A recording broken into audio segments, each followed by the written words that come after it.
जन सुनवाई में कलेक्टर ने एसडीएम को रोल खुर्द में मंदिर की भूमि से अतिक्रमण हटाने के दिए निर्देश। 2 दिन में आंगनवाड़ी भवन के लिए भूमि चिन्हित करें। जन सुनवाई के दौरान सबसे पहले एसडीएम ने समीक्षा बैठक के बिंदुओं पर विभिन्न विभागों के अधिकारियों से चर्चा की, जिसमें महिला व बाल विकास के सीडीपीओ की अनुपस्थिति में सुपरवाइजर को 2 दिन में आंगनवाड़ी भवन के भूमि चिन्हित करने के निर्देश दिए। गांव रोल खुर्द में एक मंदिर की भूमि से अतिक्रमण हटाने, नगर पालिका कर्मी को सरकारी भूमि से अतिक्रमण हटाने के निर्देश दिए। मंगलवार को जन सुनवाई में एसडीएम सत्यनारायण सोनी ने समीक्षा बैठक के बिंदुओं पर चर्चा की, जिसमें लोक निर्माण विभाग के इंजीनियर प्रमोद मकवानी को उमरना रेलवे ब्रिज, नायन ब्रिज पर कांच लगवाने के निर्देश दिए ताकि विपरीत दिशा से आने वाले वाहन दिखाई दें। रामातलाई में निर्माणाधीन सड़क के आसपास मुरम डलवाने व ग्रामीण क्षेत्रों में लोक निर्माण विभाग की सड़कों के आसपास नाली निर्माण के लिए प्रस्ताव बनाकर भेजने की बात कही। राशि स्वीकृत होने के बाद नाली निर्माण होगा, जिसकी देखरेख की जिम्मेदारी संबंधित पंचायत की होगी। विद्युत कंपनी के डी मनीष जैन ने बताया कि भाटीसुड़ा रजला में ग्रिड निर्माण कार्य जारी है, जिसको आचार संहिता लगने के पहले पूर्ण कर लिया जाएगा, जबकि बेहलोला ग्रिड का निर्माण कार्य पूर्ण हो चुका है। नागेंद्र सिंह ने बताया कि नवीन कृषि उपज मंडी परिसर में निर्माणाधीन भवन व अन्य कार्यों की गुणवत्ता को परखने के लिए निर्देश दिए गए थे, जिनको विभाग के इंजीनियर द्वारा जांच करने के बाद गुणवत्ता का प्रमाण पत्र दे दिया गया है। शिक्षा विभाग के नरेंद्र सिंह रघुवंशी ने ग्रामीण क्षेत्रों के स्कूलों की जानकारी दी। सर, गाँव रोहलखुर्द के राम जानकी मंदिर की भूमि पर अतिक्रमण करने का मामला सामने आया। सर, क्या मामला है? ये पुजारी के द्वारा कलेक्टर महोदय के यहाँ शिकायत दर्ज कराई है कि ग्राम रोहल खुर्द में जो शासकीय मंदिर है राम जानकी मंदिर, उसकी जमीन पर किसी अन्य व्यक्ति के द्वारा कब्जा किया जा रहा है। मेरे द्वारा तत्काल पटवारी को नोट करा दिया गया है। पटवारी के द्वारा रिपोर्ट तैयार कराई जा रही है और आज शाम तक रिपोर्ट यहाँ प्राप्त हो जाएगी। रिपोर्ट प्राप्त होने के बाद उसके विरुद्ध नियमानुसार कार्रवाई की जाएगी। सर, नगर पालिका कर्मचारी राजेश कोटवार द्वारा सरकारी जमीन पर कब्जा किया जा रहा है। सर, एक अभी जन सुनवाई आवेदन आया था, तो उसमें बताया गया था कलेक्टर महोदय के द्वारा से जिस जमीन का पट्टा दिया गया है उस जमीन पर नगर पालिका के एक व्यक्ति के द्वारा कब्जा करने का प्रयास किया जा रहा है। तो मेरे द्वारा निर्देशित किया गया है कि नगर पालिका को उक्त आशय का पत्र जारी कर दिया जाए कि जिस जमीन का पट्टा किसी आवेदक को दे दिया गया है उस पर किसी अन्य के कब्जे को रोका जाए। सर, उद्योग संबंधी कोई आवेदन आया? उद्योग के संबंध में आवेदन अतिक्रमण के संबंध में आए हैं। उनके द्वारा बताया कि पटवारी के द्वारा मौके पर जांच की गई थी, मौके पर फैक्ट्री का अतिक्रमण पाया गया है। मेरे द्वारा तहसीलदार को निर्देशित किया गया है, पत्र भी प्रेषित कर दिया गया है कि अतिक्रमण का प्रकरण दर्ज कर उनके विरुद्ध नियमानुसार कार्रवाई की जाए। सर, आज जन सुनवाई में कितने आवेदन हैं? आज कुल 6 आवेदन यहाँ प्राप्त हुए। किस संबंध में जाए? आप विभिन्न समस्याओं के संबंध में है। 2 आवेदन ग्रेशियम को लेकर हैं और एक रोहल खुर्द का श्रीमान कलेक्टर महोदय की तरफ से प्राप्त हुआ है। कुछ जमीन में रिकॉर्ड दुरुस्ती के समस्याओं से संबंधित आवेदन है। बालाराम की कुटिया, चंबल मार्ग सहित आसपास के क्षेत्रों में लगभग आधा दर्जन से अधिक सांड का आतंक होने से बुजुर्ग और बच्चे परेशान हैं। सोमवार को नगर पालिका के अतिक्रमण दल ने सांड को पकड़कर अन्य स्थान पर छोड़ा। शनिवार की शाम को लगभग 7 बजे आयत पिता उम्र 5 वर्ष को सांड ने गंभीर रूप से घायल कर दिया था, जिसे जनसेवा हॉस्पिटल के आईसीयू में 2 दिन तक भर्ती रखा गया था। वार्ड पार्षद आसिफ हुसैन के अनुसार बालाराम की कुटिया, चंबल मार्ग सहित आसपास के क्षेत्रों में आधा दर्जन से अधिक सांड घूम रहे हैं, जिससे बुजुर्ग और बच्चे परेशान हैं। मामले को लेकर नगर पालिका अधिकारियों को अवगत करवाया गया, उसके बाद भी परिणाम शून्य रहा। 5 वर्ष की बच्ची के घायल होने के बाद नगर पालिका कर्मी हरकत में आए और सोमवार की शाम को एक सांड को पकड़ा। आज नगर पालिका टीम ने एक आवारा मवेशी को बड़े संघर्ष के बाद पकड़ा है, क्योंकि विगत 3 दिन पहले एक बालिका को इन सांडों द्वारा ढूंढ दिया गया था, जिससे बालिका 2 दिन तक आईसीयू में एडमिट रही। काफ़ी समय से मैं लेटर दे रहा था नगर पालिका में, चूँकि मैं जनप्रतिनिधि हूँ, मेरी जिम्मेदारी है। काफ़ी समय से प्रयासरत तक आवारा मवेशियों को आप रोकथाम लगाएं, लेकिन एक हादसा होने के बाद नगर पालिका की टीम जीती और आज नगर पालिका के कर्मचारियों ने एक सांड को पकड़ा है। अभी ऐसे 5 सांड और मौजूद है मेरे वार्ड में। मेरा शासन प्रशासन से निवेदन है कि जैसे इस प्रकार से इसको शासन प्रशासन ने आज कैप्चर किया और कहीं दूसरी जगह छोड़ने का निर्णय लिया, ऐसे बच्चे में 5 को भी पकड़े, ताकि बच्चों की और बुजुर्गों की जान जोखिम में ना रहे। और बच्चों के साथ साथ ये सांड घरों से बाहर खड़ी हुई गाड़ियों और कारों को भी नुकसान पहुँचा रहे हैं। तो मेरा निवेदन है कि जल्द से जल्द जो बचे हुए 5 है उनको भी आप यहाँ से ले जाएं और दूसरी जगह छोड़ें। जय हिंद, जय भारत। तिल चौथ के अवसर पर विद्यानगर स्थित चौथ माता मंदिर में महाआरती का आयोजन किया गया। इस अवसर पर बड़ी संख्या में श्रद्धालुगण मौजूद रहे।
अयोध्या में रामलला के प्राण प्रतिष्ठा होने के बाद अब भाजपा के केंद्रीय नीति के तहत मात्र 1410 रुपए में अयोध्या यात्रा का लाभ मिल रहा है।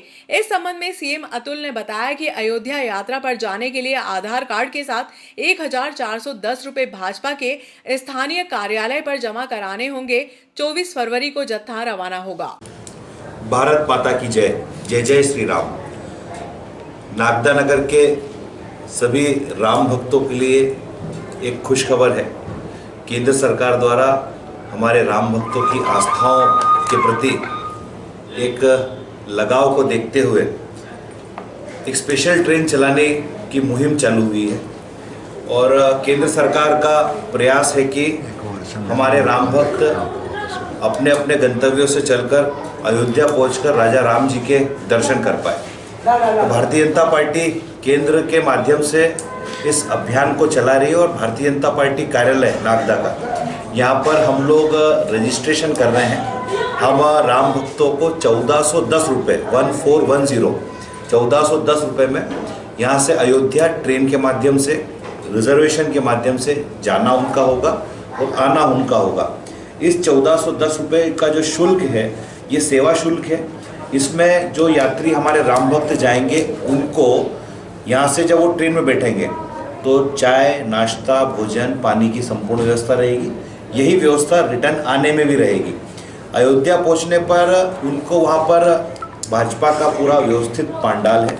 वहाँ पर उनको ठहरना, जो भी नहाना धोना, विश्राम, शौचालय, सब व्यवस्था, फिर वहाँ पे चाय, नाश्ता, भोजन की व्यवस्था और फिर वहाँ से एक जत्था बनकर राम जी के दर्शन करने जाएगा। ये व्यवस्था उसी में रहेगी। मैं सभी राम भक्त प्रेमियों से, राजा राम जी के अनुयायियों से आग्रह करना चाहता हूँ, जो भी इस योजना के अंतर्गत अयोध्या जाकर राजा राम जी के दर्शन करना चाहता हूँ, वो आज 30 तारीख, कल 31 और 1 फरवरी तक हम लोग प्रातः 11 बजे से लेकर सायंकाल 4 बजे तक यहाँ पार्टी कार्यालय पर बैठकर रजिस्ट्रेशन कर रहे हैं। हमें 1410 रुपये का सेवा शुल्क चाहिए और आपका आधार कार्ड चाहिए और आधार कार्ड पर आपका व्यवस्थित नंबर आपको चाहिए। 24 फरवरी के दिन नागदा से ट्रेन चलेगी, नागदा नगर से ही।